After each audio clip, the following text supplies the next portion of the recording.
Welcome to Twisted Truths, where betrayal meets brutal payback, and where the most unexpected twists expose what people are really capable of. This story isn't just shocking, it's personal. You'd think blood would mean something. But in my case, blood only mattered when it was convenient, for them.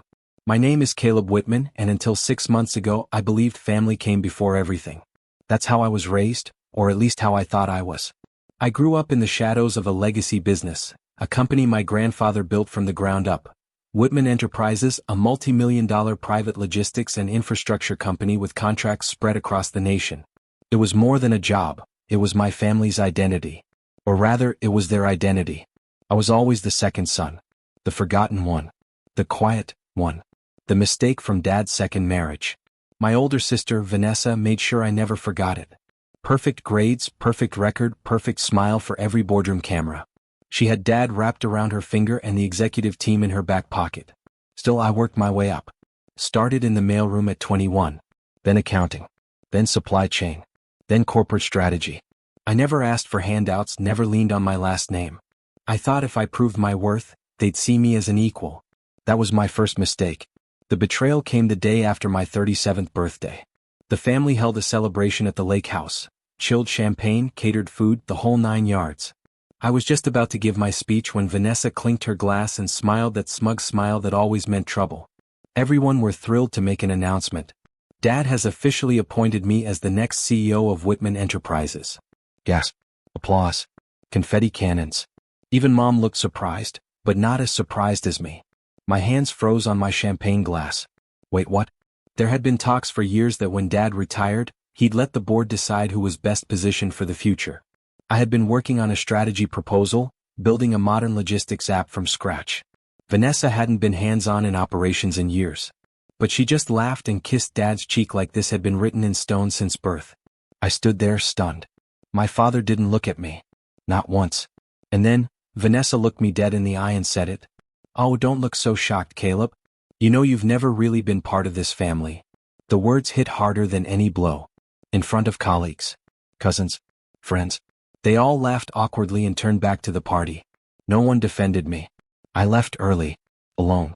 It would have been easier if she had just punched me. Instead, she erased me. I didn't sleep the night after the announcement. I kept replaying her words in my head over and over again, like a wound I couldn't stop touching. You've never really been part of this family. It echoed louder than the cheers that followed. Louder than the fake applause. Louder than Dad's silence. When I woke up the next morning, I stared at the mirror and barely recognized the man looking back at me. My eyes were bloodshot. My mouth was dry. My chest felt like someone had caved it in.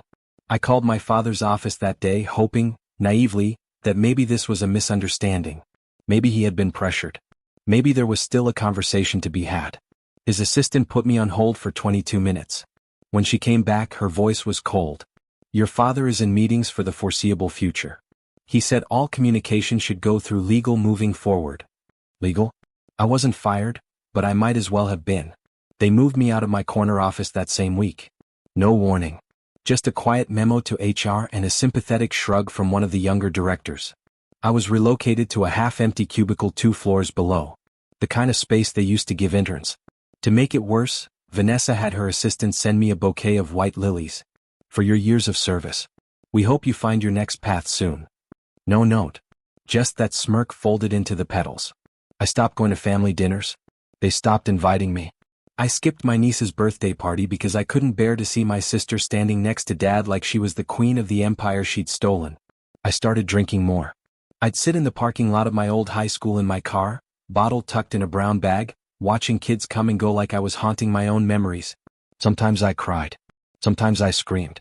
Most days I just felt numb. One night, I showed up at my mom's condo half drunk, hoping for some kind of comfort. She opened the door in a silk robe, her face frozen the way only Botox could manage. Caleb, she sighed. You're scaring the neighbors.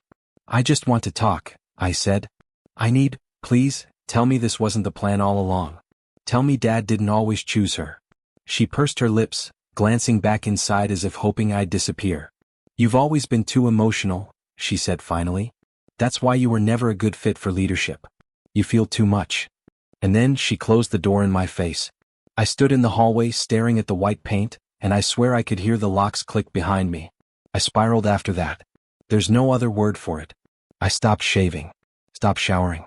I canceled my gym membership, turned off the notifications on my phone, let emails pile up until my inbox looked like a graveyard. Every time I saw Vanessa's smug face in a press release, it felt like I was suffocating.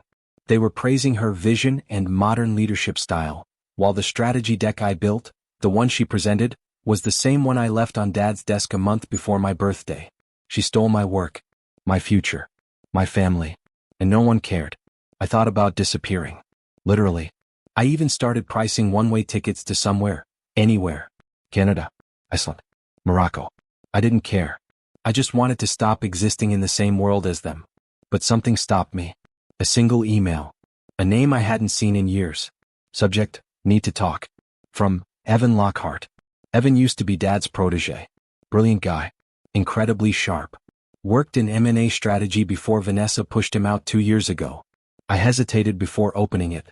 Caleb, I'm sorry this is out of the blue, but I've come across something you need to see. I think you've been played harder than you know. That was it. No attachments. No explanation.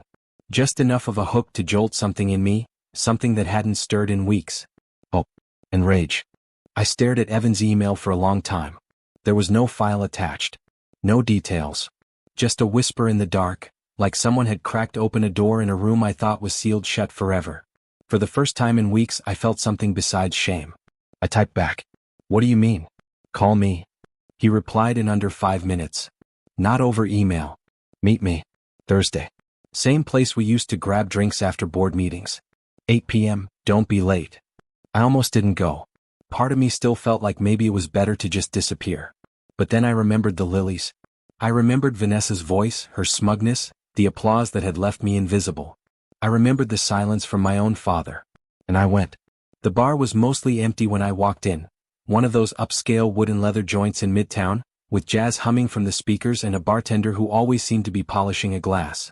Evan was already there, sipping neat bourbon, his face a little older, a little more tired, but still sharp. He saw me and stood. No hug. Just a firm nod and a handshake. Glad you came, he said. We sat. I didn't waste time. What did you find? Evan glanced around and pulled a folder from his coat pocket. He slid it across the table like we were in some corporate thriller. Inside were printouts, contracts, email screenshots, internal memos. But what made my stomach twist was the first document, a funding proposal with my name at the top. One I had written. One I had never submitted. One that Vanessa had clearly rebranded and used, word for word, for her CEO pitch. She's been copying your work for years, Evan said quietly. I didn't realize how deep it went until I saw this. She's been feeding it to the board while publicly dismissing you. Making it seem like you're incompetent. I was speechless. Evan leaned in. I got booted because I called her out on discrepancies in her numbers. She claimed I tried to sabotage her. Your dad backed her up. It was easier to make me the problem. My chest burned, not with shame this time but fury. They'd rewritten history. Taken my ideas. And the board had no idea. Or worse, they did and didn't care. I left the bar that night with a hard drive in my coat and a fire in my veins. For the next few weeks I disappeared again, but this time on purpose. I cut out social events, muted all notifications and set up in a rented co-working space under a fake name. Just me, Evan, and a mountain of documents. We reviewed every strategic pitch Vanessa had made in the last 3 years. We pulled emails, archived memos, even printed copies of my own presentations, the ones I had stored on a forgotten USB buried in a desk drawer. The overlap was undeniable. Verbatim phrases. Identical formatting. The same budget structuring even down to the projected Q3 revenue flow. She didn't just borrow ideas. She plagiarized me. While I was still on the payroll. But the real dagger came when Evan pulled up an internal board summary from 18 months ago. A secret vote to bypass succession planning and accelerate executive transition, under confidential concerns regarding Caleb Whitman's emotional stability. They said you were unstable, Evan said. That you had a temper. That you were erratic. Vanessa planted those ideas to discredit you. I closed my eyes and felt something snap. This wasn't just betrayal. It was character assassination. And they had used my loyalty, my love, as the weapon. I thought about confronting Vanessa. Thought about kicking in her office door, slamming the files down, and screaming until my voice gave out. But then Evan put a hand on my arm. No, he said. Don't give them a scene. Give them a strategy. That night, I went home and stared in the mirror again. This time I recognized the man. Not the broken one from weeks ago, but the one who was about to burn everything down. Evan and I spent the next 10 days gathering more evidence. It wasn't enough to prove she plagiarized me. We needed to tie it to fraud, manipulation, or something that would scare the board into caring. Because let's be real, they didn't care about right and wrong. They cared about liability, optics, money. But fate, twisted as it is, handed me something bigger than I could have imagined. It came from a woman named Renee, someone I barely remembered at first. She'd interned with the financial analytics team a few years ago. Quiet, sharp, overlooked. One day she sent a DM through an anonymous Instagram I'd set up to follow Whitman Press quietly. You don't know me, but I know what she did. I have access to something. You'll want to see it. You were never crazy, Caleb. We met in a coffee shop outside the city. She wore a hoodie and sunglasses like she was on the run. Her hands trembled when she handed me a flash drive. She made me do it, Renee whispered.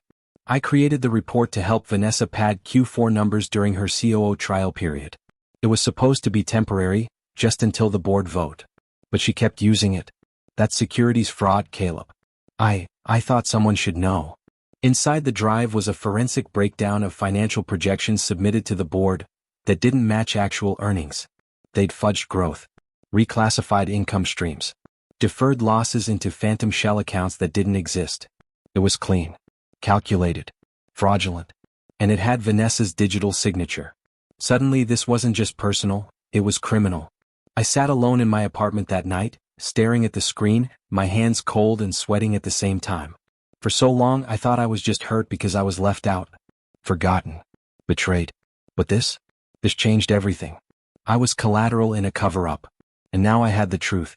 I paced my living room for hours trying to figure out how to handle it. Should I go to the authorities? Leak it to the press?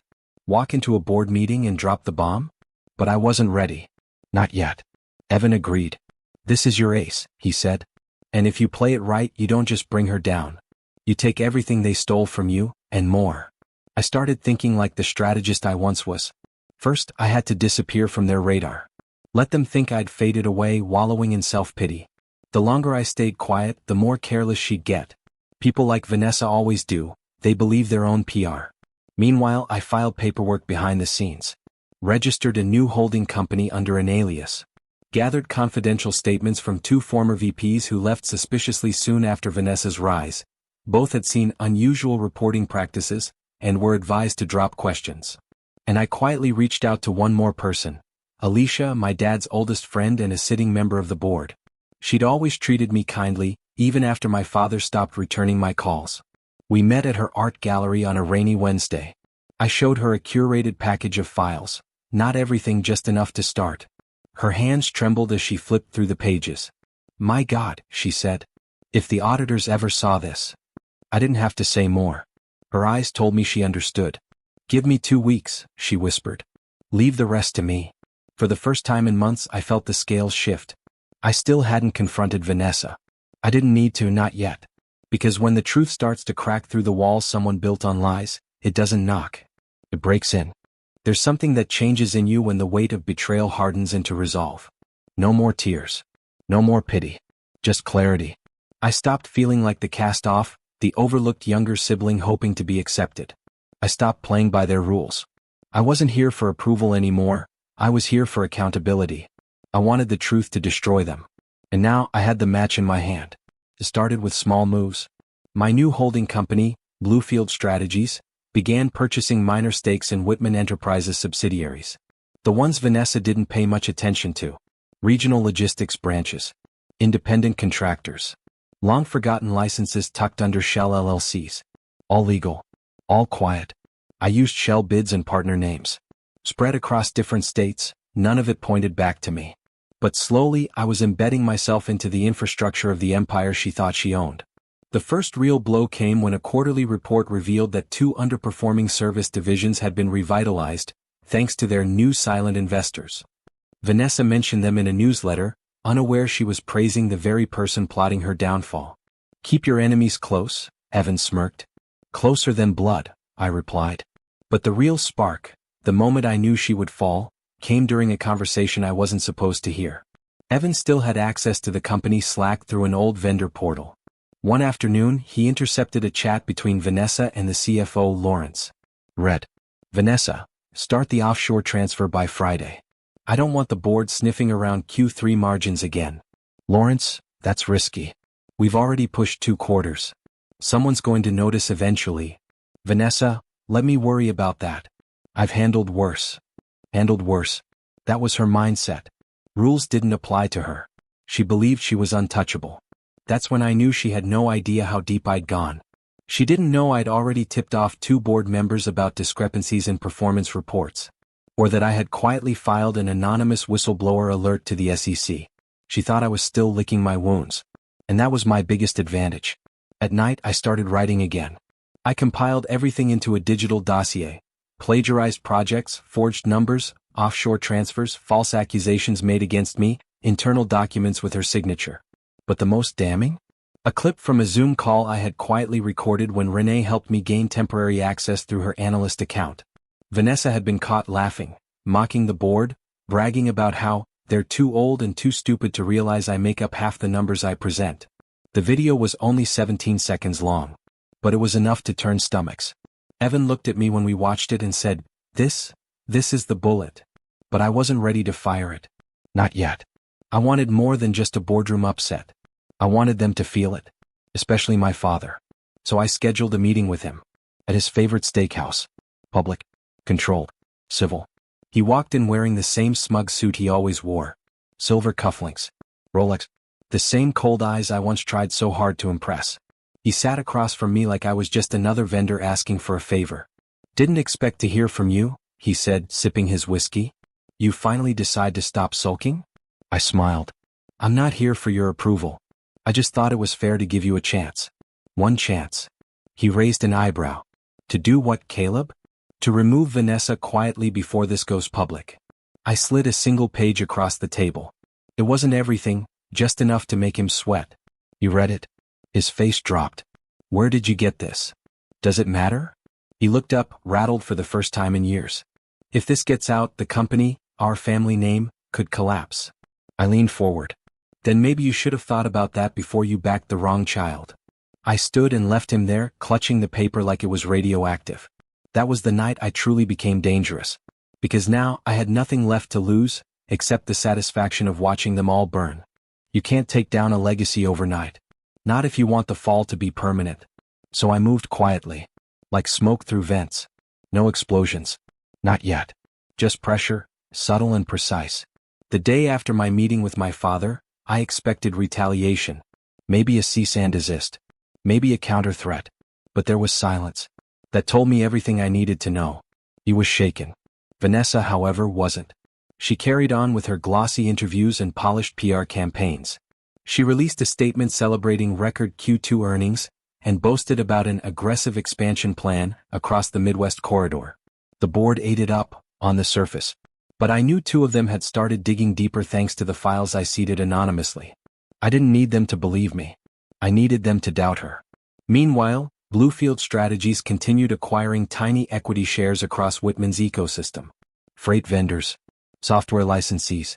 Even a minority stake in the company's HR consulting firm. I used different LLCs. Different names. Spread across different states.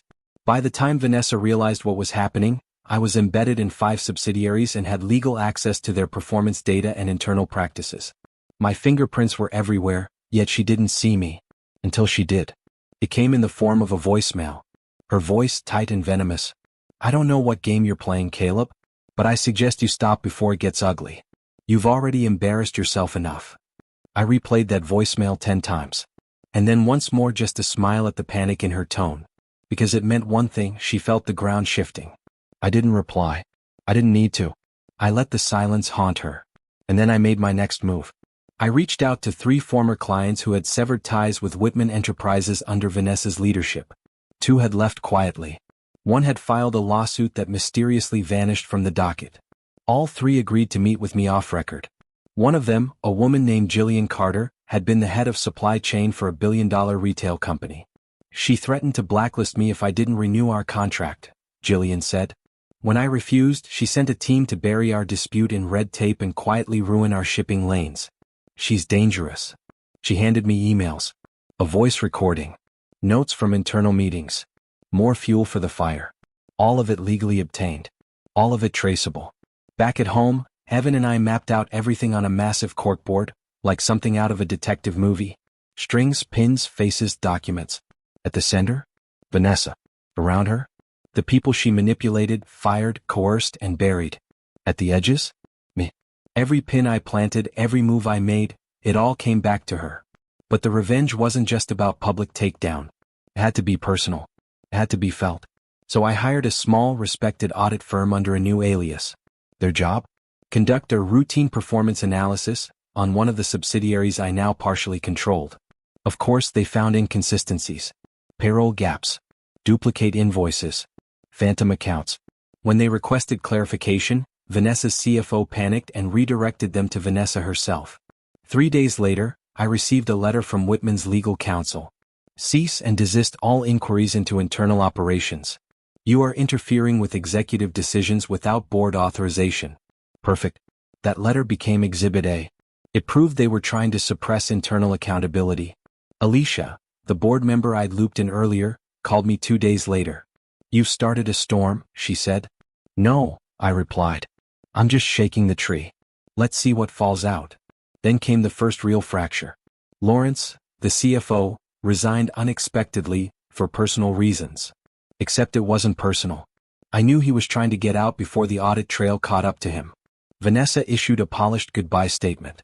But behind the scenes, she was unraveling, and I was watching every thread come loose. The first domino had fallen. Lawrence was gone. Just like that. The man who'd once called me too soft to survive corporate politics had resigned under health concerns, while internally he was sending encrypted emails asking for indemnity in exchange for silence. But Vanessa didn't have time to contain it, because I made sure the next strike landed immediately. 3 days later, the audit firm I had commissioned submitted its findings to both the board of the subsidiary company and, as required, to the parent company, Whitman Enterprises. Alicia, now alert and ready, ensured that the documents reached the full executive board. The audit summary was brutal. Inflated receivables. Undocumented overseas transfers. A repeated pattern of earnings misstatements intended to boost public and internal investor confidence. Suspected internal fraud. The board scheduled an emergency meeting. Vanessa still didn't know the audit had originated from me. But she knew something was wrong. She called Alicia directly, screaming, according to what Alicia later told me. Who's behind this? Is this Caleb? He's unhinged. But Alicia, calm and firm as always, simply said, we don't ignore risk just because it comes from a sibling rivalry, Vanessa. If there's no fraud, you've got nothing to worry about. Behind the scenes, Vanessa began consolidating power. She fired 3 mid-level executives and 2 finance analysts in 48 hours. Every move reeked of fear. The board, sensing smoke, began digging deeper into her Q3 reports.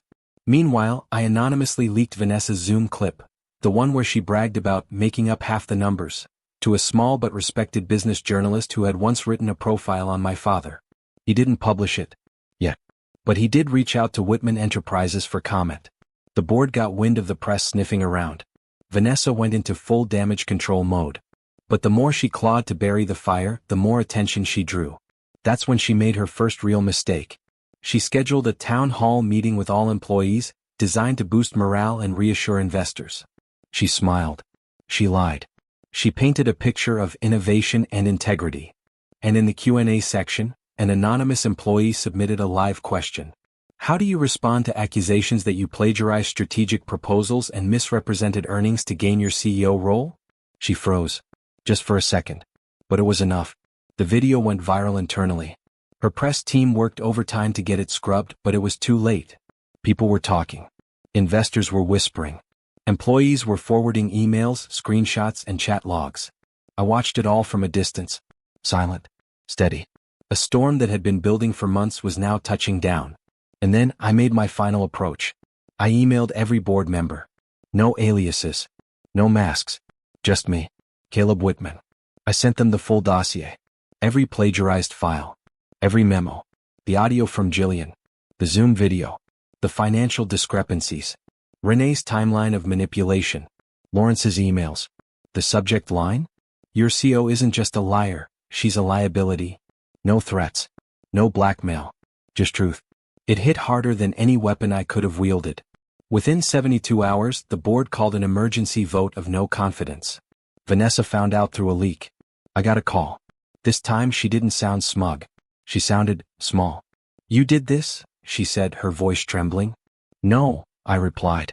"You did this. I just exposed it." "You're not part of this family," she snapped. "You're right," I said. "I'm not part of your family. But the board just found out who I really am."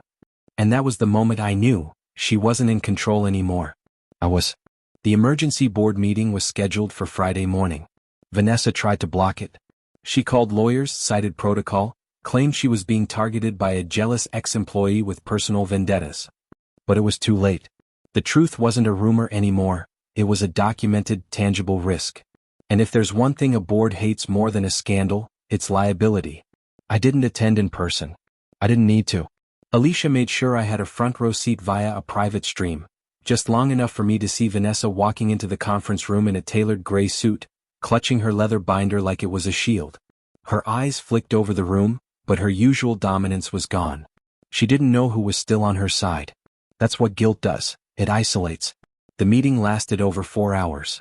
They grilled her, demanded explanations, asked for reconciliations of quarterly reports. They showed her the clip. She tried to spin it as a joke out of context. No one laughed. Then Alicia stood. She read from the report I had prepared. Every word was like a nail in a coffin. And when she finished, she turned to Vanessa and asked, "Is there anything you'd like to say under oath before we proceed with the vote?" Vanessa didn't speak. Not at first. And then, just when we thought she'd either fight or cry, she made a fatal mistake. "You all stood by while Dad handed this company to me.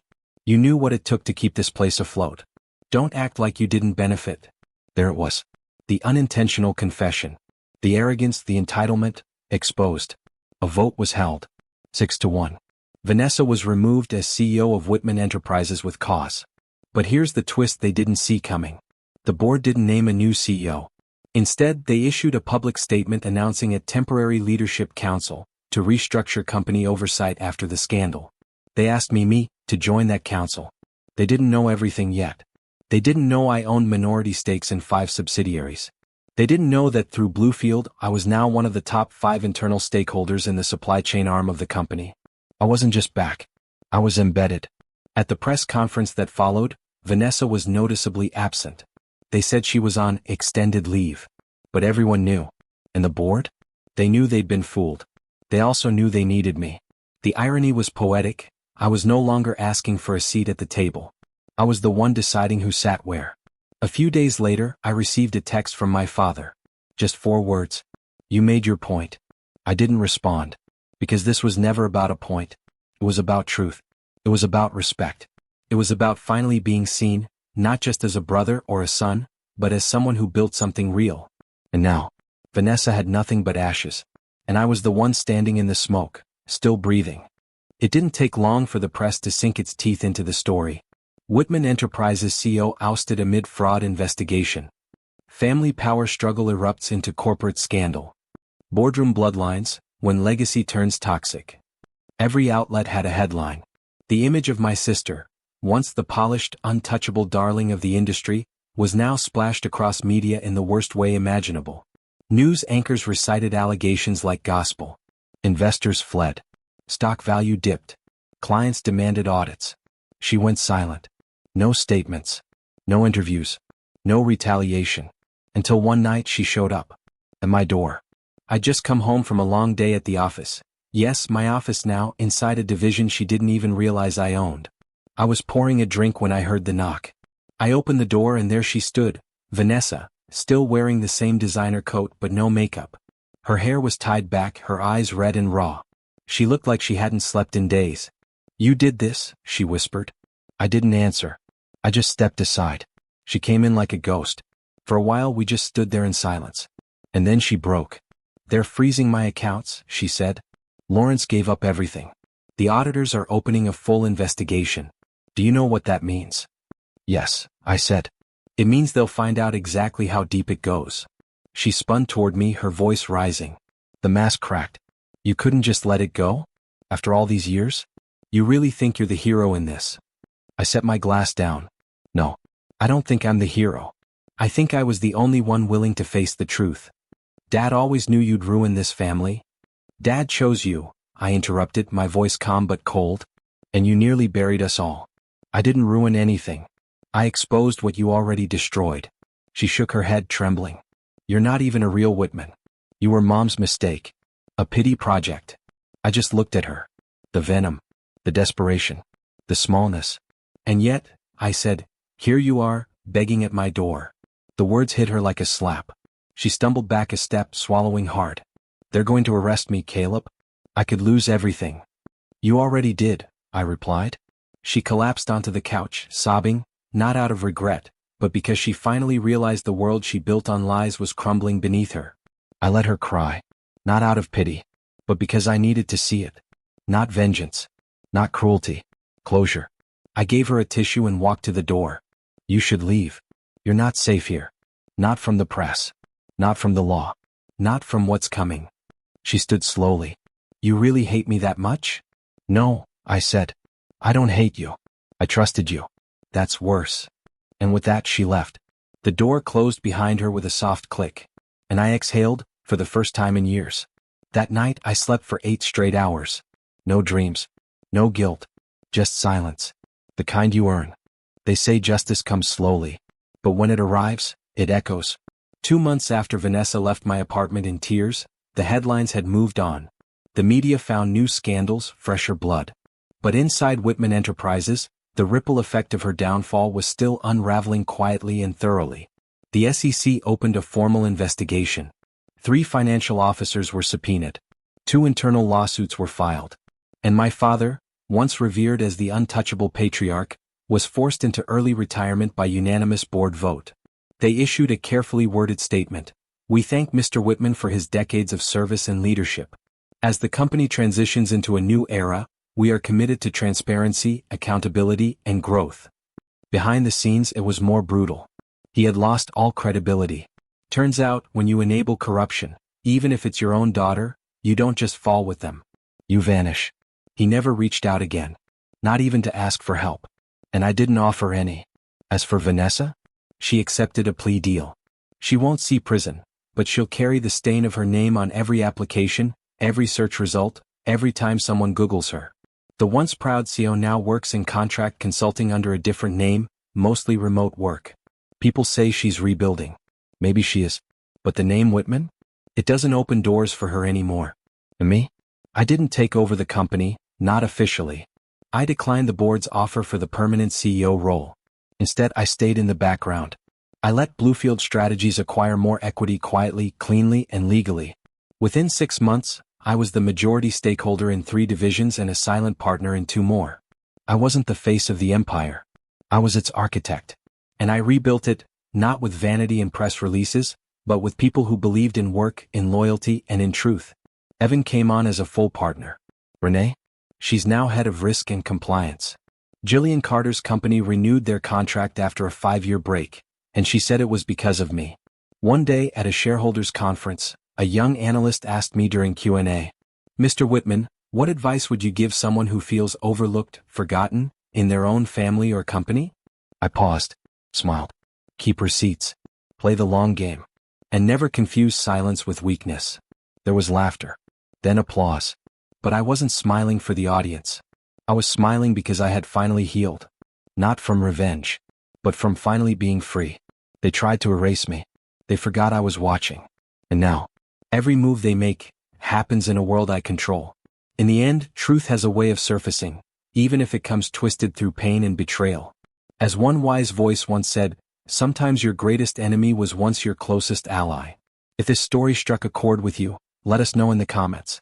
And don't forget to subscribe, share, and spread the word, because justice deserves to be heard.